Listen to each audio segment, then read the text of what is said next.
I want to respond to this short video of Richard Dawkins' one supposed fact to refute creationism.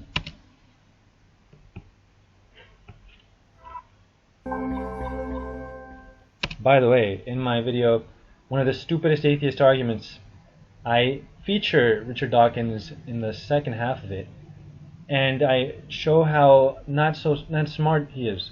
He's not that smart. Because in that video, he said, "You are an atheist if you believe in only one God because you're an atheist about the other gods." Atheist. He's misusing that term.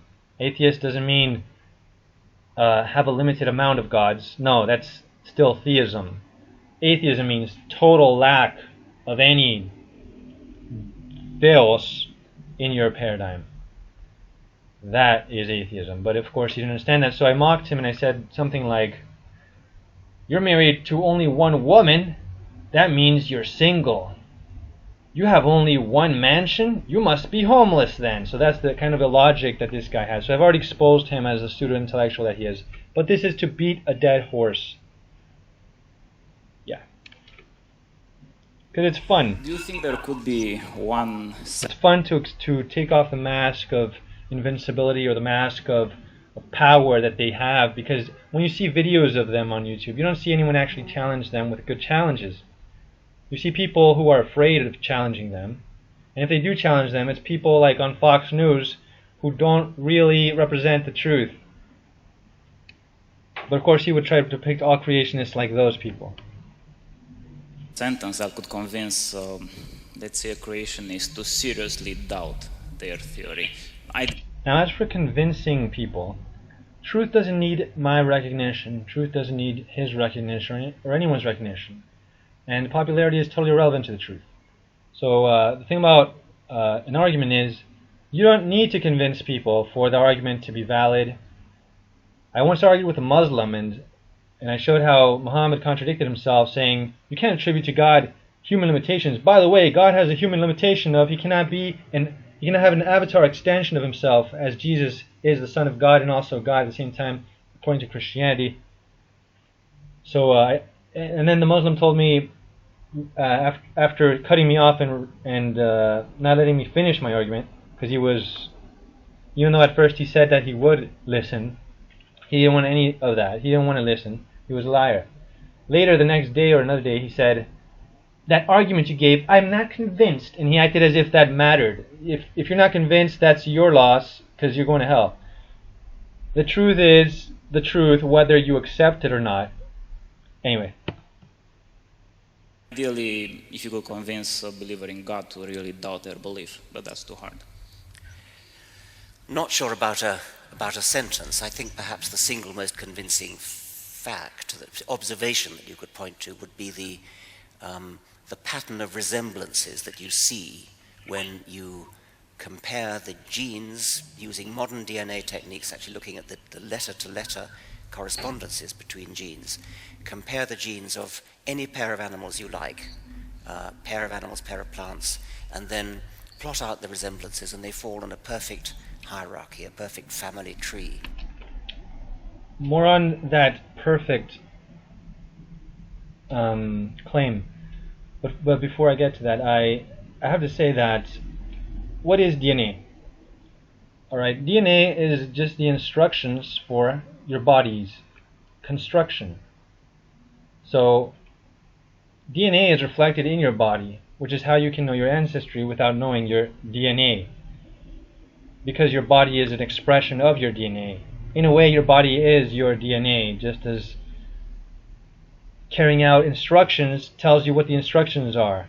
For example, how do you know that Muslims have in a rule to bow towards Mecca? Because you see Muslims always do that, if they are devout anyway.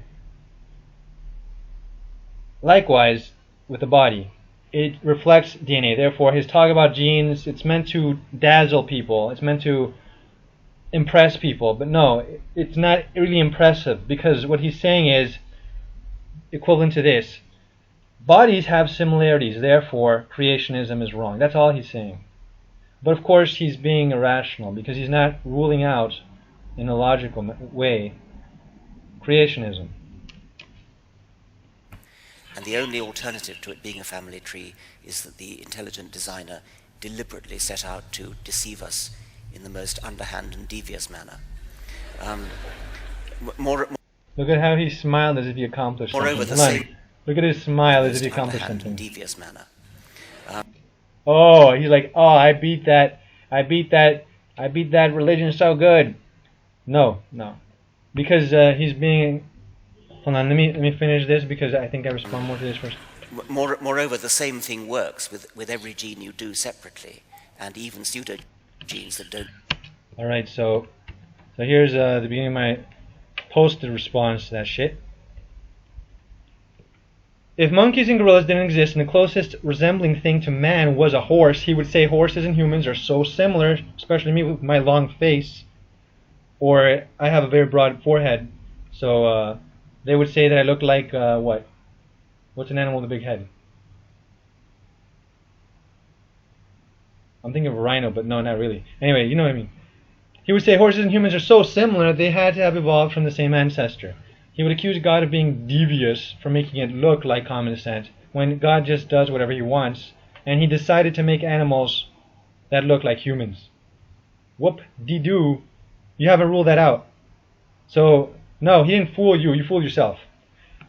And so let's say if it weren't horses that were the closest in appearance to us, let's say the closest thing in appearance to us were flies, you could still have his position and say, oh, flies and humans are so similar because they both have eyes in the front and they both have legs and they both move their legs in similar ways because they go this way and then that way they shift, and it's proof that they have common ancestry. You can always cling to that because it's an unfalsifiable and therefore unscientific position that he is trying to defend.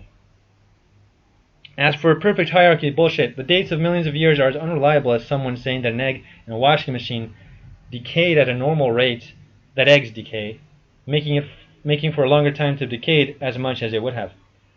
He's not taking context into account, which is the environment that things are dated in. They're not preserved, they're not free from contamination or leaching, Leaching. And also so-called phylogenetic astrology-like creature constellations, as I call them, are always being changed because they're not perfect. False advertising from liar. But they're going to say, oh, of course science is always changing. Well, then you're moving the goalposts because he said they're perfect. And if something is perfect, you don't need to change it. So in that case, they would be moving the goalposts. Secondly, truth has no expiration date. So if it's going to be a lie tomorrow, it's not the truth today. You crazy liberals. I had a zoology professor in Miami-Dade College in a course that I had to take to get some credits in that dumb system. He lamented, and he was a macroevolutionist, he was not a creationist. He didn't think for himself, so he just accepted what he was taught. He said, all of the taxonomy that I was taught, all of the labels and the classification systems and relationships between creatures that he was taught are garbage, obsolete today. He wasted his time learning bullshit, learning atheist shit. But no, he still, he was disillusioned with the establishment, but he still perpetuates their lies because he gets money for doing so, and that's why the lies are perpetuated. Because the people who run the world, who are devil worshippers, want atheism to rise. Why? Because they want religious establishments to crumble. Why? Because they're paving the way for the global religion of satanic worship, open devil worship of the Antichrist. That's why atheism is rising. It's not a coincidence, and it's been in the works for centuries, especially since the French Revolution. But I digress. And I prove this in my series, Islam was invented by Jews. I prove this in my series on the overrated British Empire. So I'm not just saying this. I have the proof over there. Where was I? Deliberately set out to deceive us. Nonsense. You deceive yourself. So, you have creatures with similar limbs or similar features like eyes. Why? Because they live in the same planet, or in the same region of the same planet, or in the same niche of the same region of the same planet, which means they can use the same things to survive if God gives it to them. And God has decided kangaroos will have legs, so will emus. So does this mean they have common descent because they both have legs? No. No. You haven't ruled out. God just has extensions from the ground to elevate the main part of the body and the head, so it's not close to the dust, and the dust is going to be on their face all the time or whatever. Although snakes were cursed with that. By the way, I proved the Bible right already in my video. Proof: the Bible is the truth. Prophetic power unrivaled. The Bible prophesied that Europe would conquer the world. Back when Europe was negligible, backwards, marginal, weak, and pathetic. Alexander wasn't even born yet, and the Bible said Europe is going to conquer the world. And so it did. Every country. Ethiopia is not an exception, etc. But I digress again. So it doesn't take context into account. Like, we have to deal with gravity, so we're going to have similar. God's going to give you a similar answer to that problem of gravity, legs and muscles, or whatever it is. There are different types of things he can use, but he doesn't have to come up with a new design every single time. If the design works good, he can repeat it, like the wheel. Do people have to reinvent a new type of wheel for a new car? No. If it works good, you keep using that design. So they don't take this into account. They don't think much.